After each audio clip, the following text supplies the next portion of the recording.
चलो.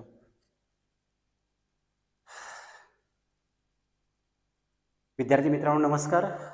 आपल्या सर्वांचं गंगापुरी मॅथ्स क्लासेस औसा या यूट्यूब चॅनलवर खूप खूप स्वागत.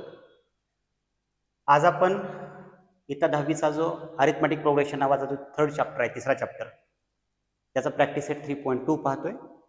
हा बऱ्यापैकी मोठा प्रॅक्टिस सेट आहे. आपण याचे दोन व्हिडिओज म्हणजे एक पार्ट फर्स्ट आणि पार्ट सेकंड असे दोन भाग करणार आहोत. तर आपण एक काम करू. आता सुरुवातीला काही 5 किंवा 6 जेवढे काही शक्य होतील तेवढे आपण आज प्रश्न पाहूयात. ठीक आहे. लक्षात घ्या, आता हा जो 3.2 आहे तो कशावर डिपेंड आहे माहिती आहे का? एक फॉर्म्युला आहे. तुम्हाला कुठल्याही म्हणजे एपी मधलं कुठलंही पद काढायचं असेल, कितवंही पद काढायचं असेल तर ते काढण्यासाठी आपल्याकडे एक छोटासा फॉर्म्युला आहे. तो फॉर्म्युला आपण या प्रॅक्टिस सेटमध्ये कव्हर करणार आहोत. सावकाशपणे आता एक एक एक एक उदाहरण घेऊया. ठीक आहे. आता पहिलं उदाहरण ऍक्टिव्हिटीचं उदाहरण आहे. खूप झालं, 2 मार्कासाठी पडू शकतं परीक्षेला. ठीक आहे. आता बघा प्रश्न काय, write the correct number in the given boxes from the following AP. म्हणजे प्रत्येक उदाहरणामध्ये काय केलेत, एपी दिलेत. अशी एकूण 4 उदाहरण आहेत. तर काय विचारले त्यांनी आपल्याला, करेक्ट नंबर लिहा म्हटलं. खूप सोपं आहे हे, तर तुम्ही सुद्धा करू शकता. आता बघा पहिलं उदाहरण काय, 1,8,15,22 एपी दिले आता dot dot dot dot. Okay. आता हिअर काय म्हटलंय, रिकाम्या जागा भरा म्हटलंय, बॉक्स मध्ये संख्या भरा. ए इज इक्वल टू किती आहे, 1 आहे. म्हणजे पहिलं पद फर्स्ट टर्मला ए असं लिहितात. ते यांच्या फॉर्म्युल्यामध्ये माहित असावं. पुढे आपण पाहूयात.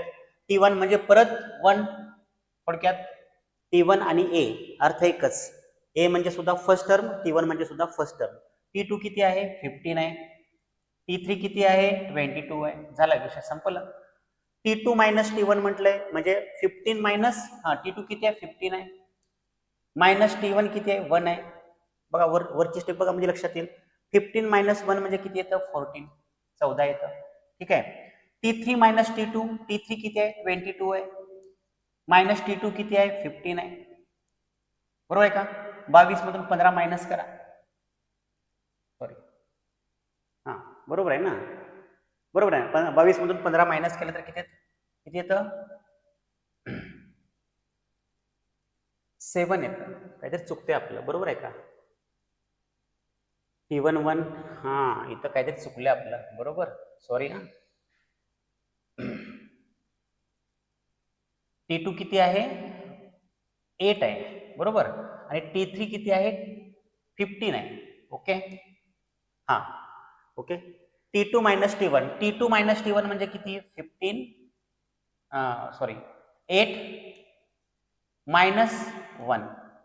T2 मायनस T1, T2 8 आहे, T1 1 आहे. 8 मायनस 1 म्हणजे 7 होईल. T3 मायनस T2 काय होईल, 15 मायनस T2 किती आहे बघा, 8 आहे. 15 मायनस 8 परत किती होईल, 7. आता हा जो डिफरन्स आहे, डिफरन्स म्हणजे T, कॉमन डिफरन्स 7. उत्तर संपलं. ओके. आता पुढे 3, 6, 9, 12 ही सुद्धा काय आहे, एपीच आहे. T1 किती आहे सांगा, 3 आहे. T2 किती आहे, 6 आहे. T3 किती आहे, 9 आहे. T4 किती आहे, 12 आहे, 12. ओके. T2 मायनस T1 म्हणजे 6 मायनस 3. डायरेक्ट उत्तर दिले आपल्याला, उत्तर काढायचंय. 6 मायनस 3 म्हणजे किती होते, 3 होते. T3 मायनस T2, T3 किती आहे, 9 आहे. 9 मायनस 6 किती होते, 3 होते. मग therefore difference is equal to 3. हे आपण अगदी ओरली सोडू शकतो, काही अडचण नाही. इथं मात्र बघा, -3 -8 -13 -18. लक्षात घ्या, एपी ही लहान होत चालली आहे, म्हणजे डिफरन्स हा 100% निगेटिव्ह येणार आहे. ओके. T3 किती आहे बघा, T3 आहे -13, तिसरं पद.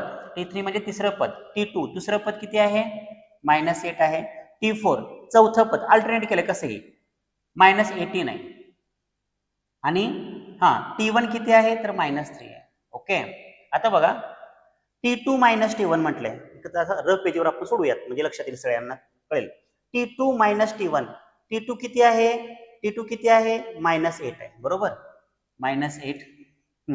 पुन्हा मायनस हे T2 मायनस T1 इथे लिहू का, लक्षात येईल तुमच्या सगळ्यांच्या. T2 मायनस T1 सोडवायचं आपल्याला, बरोबर. T2 किती आहे बघा, चेक करा. T2 किती आहे, T2 आहे -8. इथं पण दिसते आपल्याला -8. चिन्ह पुन्हा परत मायनस. T1 किती आहे बघा, -3 आहे, इन ब्रॅकेट -3. दोन चिन्ह एकत्र आले, ब्रॅकेट केला, सोडवा आता याला. -8 मायनस मायनस काय होते, +3. -8 + 3 किती होते, -5. मोठ्या संख्येत चिन्ह वजाबाकी केली, मोठ्या संख्येत चिन्ह, म्हणजे इथं -5 आलं. आता 100% T3 - T2 सुद्धा -5च येतं. का? कारण ही AP आहे. हा, तरी पण आपण एक कन्फर्म करूयात, बघूयात तरी. T3 - T2, T3 - T2 सांगा. T3 किती आहे बघा, T3 आहे -13, मायनसला मायनस. T2 किती आहे हो, T2 आहे -8. ओके, मग -13 ला -13, मायनस मायनस +8.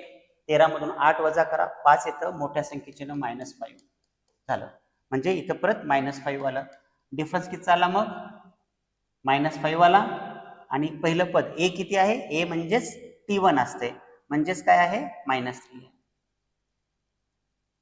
ओळख येते का बघा. या बॉक्समध्ये आपल्याला किमती लिहायच्या. झालं. हे तर किती सोपं आहे. 70, 60, 50, 40. AP परत लहान होत गेले, डिफरन्स निगेटिव्ह असणार आहे.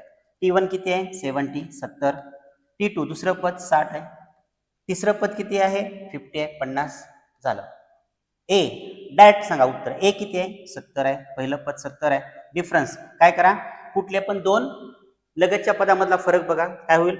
60 - 70 किती होईल, 60 - 70 -10 होईल. किंवा 50 - 60 करा, -10 होईल. 40 - 50 करा, -10 होईल. अशा प्रकारे आपण डिफरन्स आणि पहिलं पद वगैरे शोधलं आपण. ठीक आहे. बघा समजलं का, अतिशय सोपा भाग आहे. दुसरा क्वेश्चन तुमच्या डोळ्यासमोर आहे बोर्डावर. हां, काय तो प्रश्न बघा समोर. Decide whether following sequence is an AP. आता ही जी सिक्वेन्स दिली ना, ती AP आहे का नाही ते ठरवा म्हटलंय. इफ सो असेल तर find the 20th term of the progression. जर ही AP असेल तर त्या AP मधलं 20वं पद काढा. 20वं पद म्हणजे लक्षात घ्या थोडक्यात, हे पहिलं आहे, हे दुसरं, हे तिसरं, चौथं, 5वं, 6वं, 7वं. तर आता 20वं पद किती असेल असं विचारलंय. थोडक्यात आपल्याला T20 काढायचं आहे, आपण ते पाहूयात सावकाशपणे. ठीक आहे. तर बघा सुरुवातीचा टप्पा कोणता, 2 टप्प्यामध्ये उदाहरण सोडवायचं. AP आहे का नाही ते पाहायचंय. आता AP आहे का नाही ते पाहण्यासाठी काय करावं लागेल, कॉन्सिक्युटिव्ह टर्म्स मध्ये डिफरन्स हा कॉन्स्टंट येतो का बघायचंय. कसं, कॉन्सिक्युटिव्ह टर्म्स लगतच्या पदामधला, दोन पदामधला फरक हा स्थिर येतो का नाही ते पाहायचं. जर आला तर ती सिक्वेन्स AP असेल. ठीक आहे. तो आपण पाठीमागच्या प्रॅक्टिस सेट 3.1 मध्ये आपण पाहिले. ओके, किंवा हां 3.1 मध्ये पाहिले आपण ते.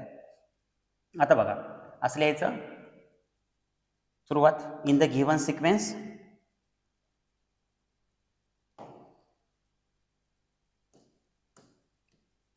इन द गिव्हन सिक्वेन्स, ती सिक्वेन्स आपण मांडूयात. इन द गिव्हन सिक्वेन्स काय म्हणता येईल आपल्याला, आपल्याला काय म्हणता येईल सांगा. A इज इक्वल टू किंवा T1, हां बरं एक काम करू, सिक्वेन्स मांडू आपण. -12, -5, 2, 9, 16, 23, परत 30, डॉट डॉट डॉट डॉट, असे एकूण जवळपास 7 पद दिलेत आपल्याला, 7. ते पूर्ण सोडावं लागेल आपल्याला, बरोबर आहे का, AP आहे का नाही शोधण्यासाठी. तर एक काम करू आपण. हां, T1 किती आहे सांगा, या सिक्वेन्स मध्ये T1 आहे, म्हणजे पहिलं पद आहे -12, T2 आहे -5, T3 आहे 2, ओके, T4 आहे 9, T5 आहे 16, T6 आहे 23, T7 आहे 30. सगळे पद लिहावे लागतील बाळांनो, लक्षात आलं का, कारण AP आहे का नाही ते शोधायचं आपल्याला. आता बघा 9, सुरुवात अशी करायची, 2-2 लगतच्या पदामधला फरक पाहायचा, म्हणजे पुढचं पद वजा पाठीमागचं पद. आता लक्षात घ्या, जर AP जर असेल ना तर डिफरन्स हा पॉझिटिव्ह येईल, कारण का ही सिक्वेन्स वाढत चालली आहे, बरोबर आहे का. तर T2 - T1 काय होईल बघा. T2 किती आहे, -5, पुन्हा चिन्ह मायनस. T1 किती आहे, इन ब्रॅकेट -12, मायनस असल्यामुळे कंसात ठेवलं. हां, सोडवू याला आपण. -5 ला -5, मायनस मायनस प्लस 12, 12 मधून 5 गेले 7 राहिले प्लस 7, डिफरन्स हा 7 आला. आता बघू पुढे काय येतं ते. T3 मायनस T2 पाहावं लागेल आपल्याला, बरोबर आहे. T3 किती आहे बघा 2 आहे, मायनसला मायनस चिन्ह. T2 किती आहे मायनस 5 असल्यामुळे कंसात घेतलं त्याला आपण, is equal to 2 minus minus plus 5 झालं, इज इक्वल टू किती असेल परत 7 आलं. आता T4 मायनस T3 करा, सोडवा, लक्षात येईल तुमच्या. T3 minus T4 minus T3 म्हणजे काय होईल 9 मायनस 2 7 आलं. ओके. T5 मायनस T4 करा. T5 किती आहे बघा 16, 16 मायनस T4 किती आहे T4 9 आहे, 16 मधून 9 मायनस करा परत 7 राहतं. किती सोपी स्टेप्स आहेत बघा. T6 मायनस T5 सांगा T6 किती आहे आता 23 आहे, 23 मायनस 16 इज इक्वल टू परत किती असेल 7 असेल. पुन्हा लास्ट T7 मायनस T6 तुम्ही सांगू शकता. T7 किती आहे 30 मायनस T6 किती आहे 23 आहे, किती आलं उत्तर परत 7 आलं. म्हणजे बघा कोणत्याही दोन लगतच्या पदामधला फरक 7 आला की नाही. ओके. आपण 3.1 मध्ये पाहिलं वाक्य कोणतं लिहायचं ते माहिती आहे का, मी सांगतो तुम्हाला. इथं वाक्य लिहायचं, तुम्ही कोणतं वाक्य लिहायचं. Therefore the difference between any two consecutive terms is constant, therefore the given sequence is an AP झाली ना.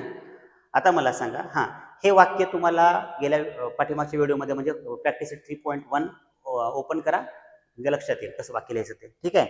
आता मला सांगा ही AP झाली ना. ओके. मग आता हिअर आता AP जर असेल तर A ची किंमत असणार म्हणजे पहिलं पद असणार -12, बरोबर. आणि डिफरन्स कितीचा आहे, कॉमन डिफरन्स कितीचा आहे 7चा आहे. झालं. ए आणि डी जर माहित असेल तर आपण त्या एपीचं कितवंही पद काढू शकतो. आता आपल्याला कितवं पद विचारलंय 20वं पद, म्हणजे थोडक्यात आपल्याला T20 विचारलंय. आपण एक काम करूयात का, असं लिहूयात T20 is equal to question mark, म्हणजे पटकन समजेल. Tn चा formula Tn is equal to हा फॉर्म्युला आहे आपला कोणता A plus n minus 1 into D. Formula पाठच करायचा, फॉर्म्युला पाठ असेल तरच सोडवता येतं उदाहरण. ठीक आहे. देअरफॉर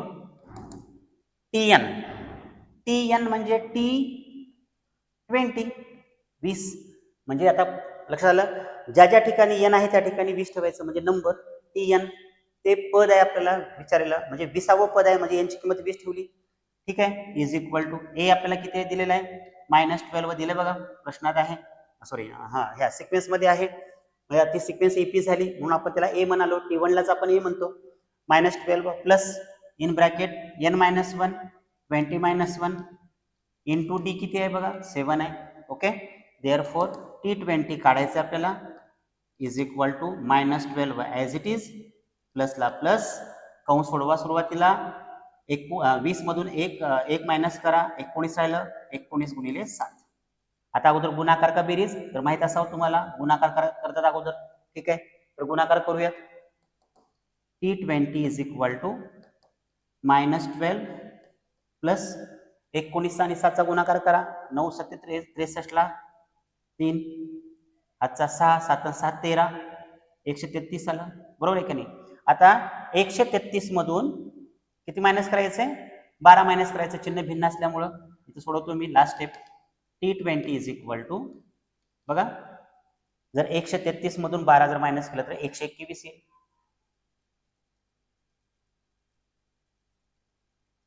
मोठ्या संख्येचे न प्लसच. अशा प्रकारे आपल्याला कितवं पद भेटलं 20वं पद भेटलं. एक वाक्य लिहायचं कधी पण शाब्दिक, त्याला मार्क्स असतात बरं का. कोणतं therefore the 20th term of the progression is 121 असं आपल्याला म्हणता येईल. ठीक आहे. इथं ते दोन वाक्य लिहायचे ना पाठीमाग 3.1 मध्ये सांगितलेले वाक्य. तिसरं उदाहरण अतिशय सोपे उदाहरण आहेत बघा. प्रश्न काय विचारलाय, गिव्हन अरिथमॅटिक प्रोग्रेशन म्हणजे AP 12 16 20 24 ... find the 24th term of this progression.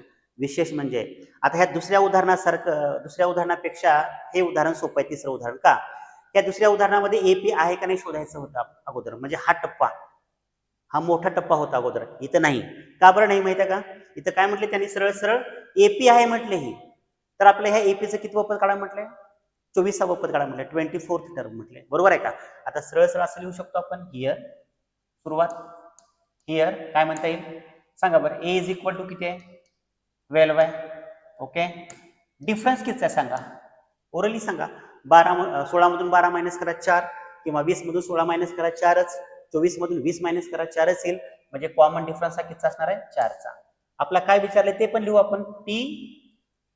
T24 is equal to question mark. 20वे पद शोधा, सॉरी 24वे पद शोधा म्हटले. पाठीमागच्या उदाहरणामध्ये 20वे पद शोधा म्हटलं होतं, तर 24वे पद शोधा म्हटले. झालं. Tn इज इक्वल टू 2 मार्काला पडू शकतो परीक्षेला, 2 किंवा 3 मार्कासाठी. खूप झालं 2 मार्कासाठी. Tn is equal to a plus in bracket n minus 1 into D. Okay, therefore Tn म्हणजे T24. आता लक्षात आलं, यांच्या ठिकाणी 24 ठेवायचं आपल्याला. इज इक्वल टू ए किती आहे, 12 plus n minus 1, 24 minus 1 into D किती आहे, 4 आहे. लक्षात घ्या, डिफरन्स पॉझिटिव्ह का बरं माहिती आहे का, एपी वाढत चालली आहे. बरोबर आहे की नाही. हा, देअरफॉर T24 काढायचं आहे आपल्याला. As it is equal to 12 plus या दोघांचे वजाबाकी करा, 23 आली, गुणाकारात 4 आहेच. चला 23 आणि 4चा गुणाकार करू. 12ला 12 लिहिलं, 4 गुणिले 3 करा, 12ला 2, हातचा 1, 4 दोन्ही 8 आणि 1 9.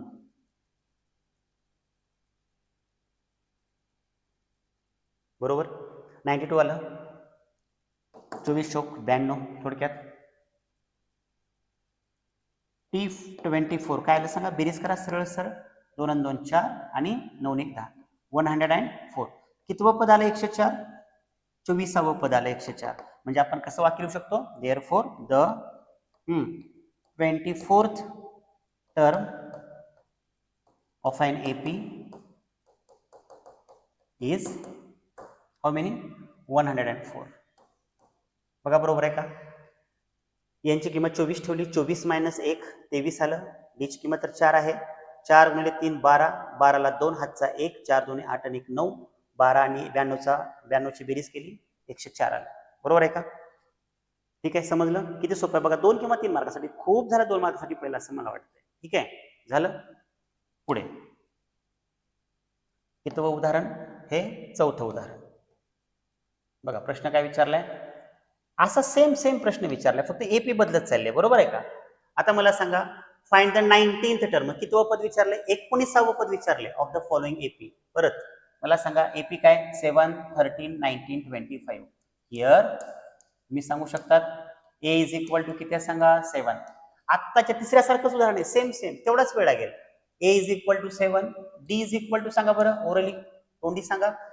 13 मधून 7 वजा करा, 6 राहील. 19 मधून 13 मायनस करा, परत वजा करा, 6च राहील. 25 मधून 19 मायनस करा, 6. डिफरन्स हा 6 आला. ओके, झालं. कितवं पद काढायचं आपल्याला बाळांनो, 19th टर्म. T19 काढायचं आपल्याला. Is equal to question mark. झालं. Therefore Tn is equal to a plus in bracket n minus 1 into D.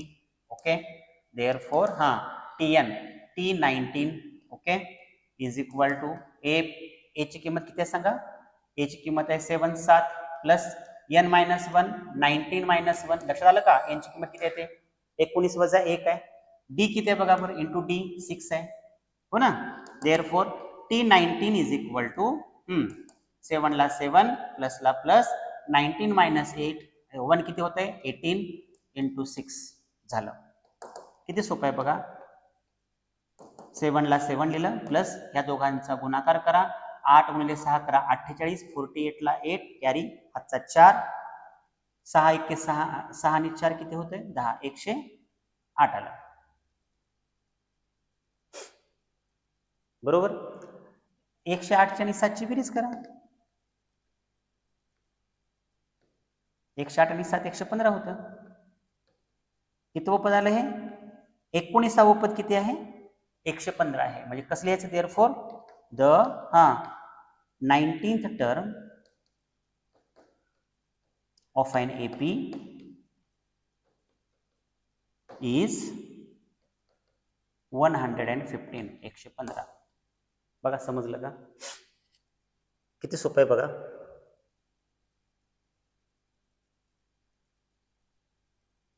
दोन मार्काला परीक्षेला पडू शकते. व्हिडिओ पॉज करून बघू शकता तुम्ही, काय अडचण नाही. ओके. हां, परत तसाच प्रश्न, सेम प्रश्न, फक्त एपी बदललेली आहे. बरोबर. सांगा प्रश्न काय विचारलाय बघा बरं समोर. हां, फाइंड द 27th टर्म. आता 27वे पद बघा, पाठीमागच्या एका उदाहरणामध्ये 20वे पद म्हटलं होतं, पुन्हा 24वे पद म्हटलं. बरोबर आहे की नाही? पुन्हा नंतर 19वे पद म्हटले. बरोबर. आता नंतर कितवं पद म्हटले? 27वे पद म्हटले. बरोबर. आता मला सांगा, एपी आहे ना, सरळ सरळ काय करायचं मग? हिअर येथे A is equal to 9, D is equal to, आता मला सांगा एपी कमी होत चालली आहे, निगेटिव्ह मध्ये गेली आहे. 4 - 9 करा, -5 येतं. संपलं. पुढचं बघत बसायची गरज नाही, कारण एपी आहे. डिफरन्स हा नेहमी निगेटिव्ह, डिफरन्स हा नेहमी कॉन्स्टंट असणार आहे एपी मधलं. त्यामुळे पुढचे पद बघायची गरज नाही किंवा पुढच्या पदांची वजाबाकी करत बसायचं नाही. ठीक आहे. आता मला सांग कितवं पद विचारलंय? 27वे. T27 is equal to question mark. बरोबर आहे? बरोबर आहे ना? आता मला सांगा, therefore Tn is equal to, परत फॉर्म्युला कोणता? पाठ झाला का formula? A plus in bracket n - 1 into D. Tn म्हणजे T27 काढायचं आहे आपल्याला. बरोबर. ए किती आहे बघा? 9 आहे. प्लस n - 1 म्हणजे 27 - 1 इंटू डी किती आहे? -5. निगेटिव्ह आहे, त्यामुळे कंसात ठेवलं आपण. दोन चिन्ह एकत्र आले ना, कंस करायचं पुढे. ठीक आहे. देअरफॉर T27 काढायचं आहे आपल्याला. बरोबर. इज इक्वल टू 9 ला 9, प्लसला प्लस, 27 मधून 1 मायनस करा, 26 राहिलं, गुणिले किती रे? -5. As it is. करा दोघांचा गुणाकार.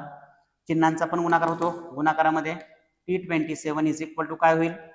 9 ला 9 राहिलं. बरोबर. प्लसला प्लस, प्लस इंटू मायनस काय होतं? गुणाकार. प्लस इंटू मायनस मायनस, आणि 26 आणि 5 चा गुणाकार करा. 5 गुणिले 6 करा 30, 30 ला 0, कॅरी हातचा 3, 5 दुने 10, 10 आणि 3 13, 130. 26 5 30 म्हणतो आपण. टेबल पाठ असेल तर पटकन येईल. T27 वजाबाई करायचंय आणि मोठ्या संख्येचं चिन्ह. 130 मधून 9 वजा करा, 121, पण मोठ्या संख्येचं चिन्ह मायनस, म्हणजे निगेटिव्ह येईल म्हणलं होतं ना. पुढचं पद निगेटिव्ह मध्ये गेले आहे एपी, म्हणजेच कितवं पद आहे? Therefore the 27th term of an AP is -121. किती लहान लहान उदाहरण आहेत, सोपे सोपे उदाहरण आहेत. फॉर्म्युला पाठ करा बरं का. ठीक आहे. नेक्स्ट. हे किती उदाहरण आहे? 6वं उदाहरण आहे. बघा प्रश्न काय विचारलाय. हा प्रश्न थोडा वेगळा आहे, सोपा आहे, पण प्रश्न थोडा मोठा आहे, 3 मार्काला पडू शकतो. Find how many 3 digit natural numbers. लक्षात घ्या, किती अंकी? 3 डिजिट नॅचरल नंबर्स म्हणले, 3 अंकी नैसर्गिक संख्या. How many, find how many 3 digit natural numbers are divisible by 5. किती न भाग जाणाऱ्या संख्या? 5 न भाग जाणाऱ्या संख्या लिहायची आपल्याला. 5 न भाग जाणाऱ्या संख्या लिहायच्यात आपल्याला. बरोबर आहे का? म्हणजे संख्या काढायची, किती संख्या ते काढायचे आपल्याला. बरोबर. तर बघा प्रश्न कसा आहे, लक्षात घ्या. त्यात 3 अंकी संख्या असाव्यात. 3 अंकी, 3 डिजिट नॅचरल नंबर्स. 2 अंकी नाही, 1 अंकी नाही, 3 अंकी संख्या असाव्यात, आणि त्या संख्यांना 5 न पूर्ण भाग जावा. अशा किती संख्येत असा प्रश्न विचारलाय. थोडं समजून घ्या कसं आहे ते. बघा प्रश्न कसा आहे. आपण एक काम करू, आता एपी तयार करू. कसं? एक टायटल असं लिहायचं, प्रश्नातलं टायटल घ्यायचं. कसं? The 3 digit natural numbers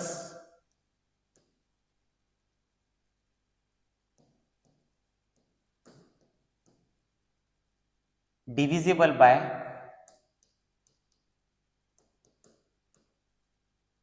5. Are असा टायटल लिहू शकतो आपण. आता खाली AP चालू करू. आता मला सांगा 3 अंकी संख्या natural number 3 digit natural number कोणत्या पहिली 100 आहे. 99 पर्यंत 2 अंकी संख्या आहेत. 100 3 अंकी संख्या. 100ला 5 न भाग जातो का तर 100% जातो. 20 100 म्हणतो किंवा असं करा 100 भागिले 5 करा. 5 1 5 5 2 10 0ला 0 म्हणजे किती आलं उत्तर 20. पूर्ण भाग गेला. ठीक आहे. म्हणजे 100 ही संख्या 5 ने डिव्हिजिबल आहे. म्हणजेच पहिली संख्या आली 100 बरोबर. दुसरी संख्या 101 आहे. 5 न पूर्ण भाग जात नाही. 5 न पूर्ण भाग कसा जातो माहिती आहे का जर त्या संख्येच्या युनिट्स प्लेसला म्हणजे एकक स्थानाला किंवा एकक स्थानी 0 किंवा 5 यापैकी एखादा अंक असेल 0 किंवा 5 यापैकी एखादा अंक असेल तर त्या संख्येला पूर्ण 5 न भाग जातो बरोबर आहे का. आता मला सांगा इथं 0 असल्यामुळे 5 न भाग गेलाच आहे. 101 च्या एकक स्थानी किती आहे 1 आहे 5 न भाग जात नाही. 102 नाही तर 105च येईल पुढची संख्या. आता तुम्हाला टेक्निक सांगतो. डिव्हिजिबल बाय 5 म्हणलं ना 5 5 चा फरक असणार आहे. डिव्हिजिबल बाय 4 येईल कधी कधी पुढच्या एखाद्या उदाहरणामध्ये तर 4 न 4 4 चा फरक असणार. डिव्हिजिबल बाय 3 म्हणू द्या 3 3 चा फरक असेल. आता पुढे काय असेल सांगा बरं 105 च्या नंतर 110 असेल संख्या पुन्हा 115 असेल अशा प्रकारे पुढे 120 असेल. आता आपल्याला 2 अंकी संख्या पूर्ण लिहित 3 अंकी संख्या पूर्ण लिहित बसायची गरज नाही. एक 2-4 संख्या सुरुवातीच्या मांडल्या. सगळ्यात शेवटची संख्या बघायची कोणती आहे. सगळ्यात शेवटची संख्या साधी गोष्ट आहे. सगळ्यात शेवटची 3 अंकी संख्या 999 बरोबर. पण 999 ला 5 न भाग जातो का हो जात नाही बरोबर आहे का. एकक स्थानी 9 आहे युनिट्स प्लेसला 9 आहे 9. आता मला सांगा मग 998 बघावं लागेल भाग जात नाही 8 आहे. 996 बघावं लागेल 6 आहे भाग जात नाही. 995 म्हणजे शेवटची संख्या आहे 995. आलं लक्षात. 100 पासून 995 पर्यंत अशा बऱ्याच संख्या आहेत. बोर्डावर फक्त आपण पहिल्या 4 आणि शेवटची 1 केल्या म्हणजे 5 संख्या आहेत असा विषय नाही. म्हणजे डॉट डॉट डॉट दिले म्हणजे अशा बऱ्याच संख्या आहेत. त्या संख्या किती आहेत हे काढायचे. ओके. आता समोर बघा ह्या उदाहरणामध्ये महत्वाचं काय हिअर पहिलं पद समजते सगळ्यांना a = 100 करेक्ट. दुसरं पद 105 आहे ते लिहित बसायची गरज नाही. डिफरन्स कितीचा आहे 5चा आहे प्लस 5चा आहे. ओके बघा 105 मधून 100 मायनस करा 5 येतं. 110 मधून 105 मायनस करा 5 येतं. आता प्रश्न पडला की काय काढायचंय तर आपलं n काढायचं आहे. तर हे शेवटचं पद आहे शेवटची संख्या नाही तर त्या शेवटच्या संख्येलाच आपण tn मानतो. मी बोललोय तुम्हाला शिकवत असताना सांगितलंय nth टर्म म्हणजे लास्ट टर्म आपल्याला जे हवं आहे ते शेवटचं पद म्हणजे tn ची किंमत आहे 995.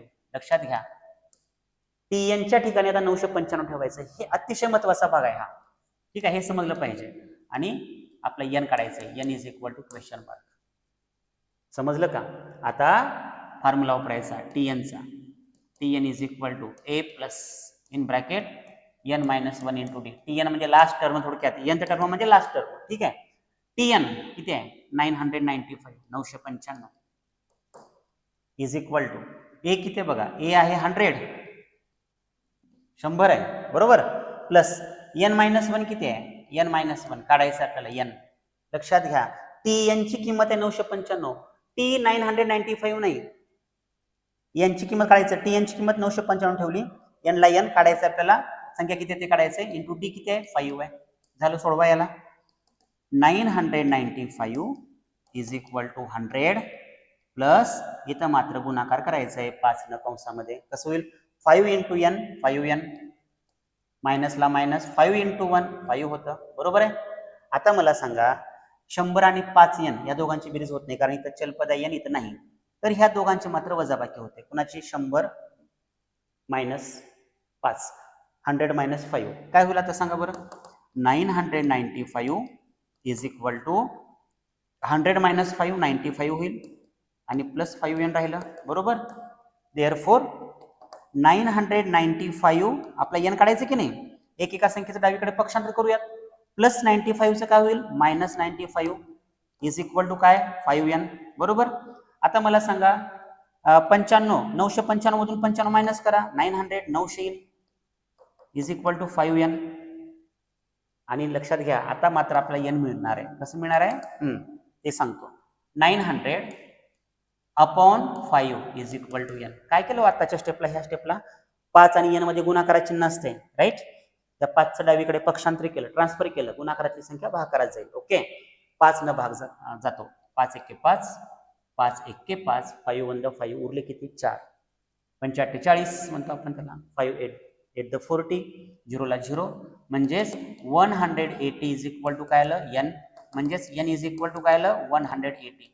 लक्षात घ्या, तुम्ही कधी पण एक लक्षात ठेवा, हाऊ मेनी शब्द आला की n काढायचं, किती संख्या आहेत हे असं आलं n काढायचं. आणि n ची किंमत कधीच निगेटिव्ह येणार नाही, कारण त्या संख्या असतात किती आहेत ते, आहे ना. पुन्हा फ्रॅक्शन मध्ये येणार नाही, डेसिमल फ्रॅक्शन मध्ये येणार नाही. अशा प्रकारे आपलं उत्तर हे पूर्ण संख्येच्या रूपात मिळेल. ओके, तर यांची किंमत 180 आली. म्हणजे याचा अर्थ काय झाला सांगा बरं. 3 डिजिट नॅचरल नंबर्स किती आहेत, डिव्हिजिबल बाय 5, एकूण किती आहेत 180 आहेत. किती, 3 अंकी संख्या, 5 न भागणार आहे, बरोबर आहे का. वाक्य असं लिहायचं, देअरफॉर देअर आर, हे वाक्य लिहावंच लागतं, त्याला मार्क्स आहेत बोर्डामध्ये. There are 180 3 digit natural numbers